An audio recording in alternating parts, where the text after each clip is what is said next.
Naging matagumpay ang isinagawang tree planting project ng RPSB team ng Regional Mobile Force Battalion 4A sa Maguindanao del Norte sa layuning maipagpatuloy ang pakikiisa sa pangalaga ng kapaligiran.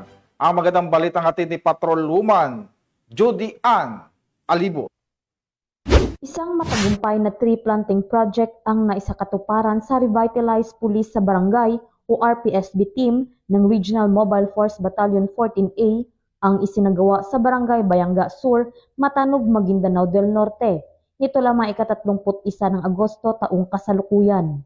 Pinangunahan ang nasabing aktibidad ng mga personahe ng RMFB 14A sa pangangasiwa ni Police Lieutenant Colonel Nasruddin B. Tayuan, Officer in Charge, katuwang ang LGU Bayanga Sur, mga miyembro ng Moro National Liberation Front, Bangsamoro Islamic Armed Forces Moro Islamic Liberation Front, religious leaders at mga community volunteers.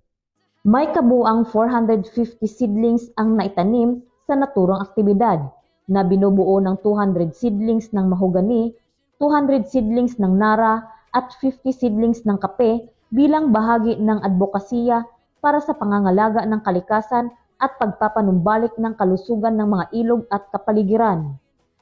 Sa ilalim ng 7-point agenda ni Acting Chief PNP, Police Lieutenant General Jose Melencio C. Nartates Jr., na kung saan isa sa mga binigyang diin ang Police Community Partnership at pagpapalakas ng tiwala ng publiko, layon ng naturang aktibidad na isulong ang pangangalaga sa kalikasan, magbigay kaalaman tungkol sa kahalagahan ng paghahanda sa sakuna at palakasin ang ugnayan sa pamamagitan ng sama-samang pagkilos ng mga kapulisan at mamamayan tungo sa isang maunlad na komunidad.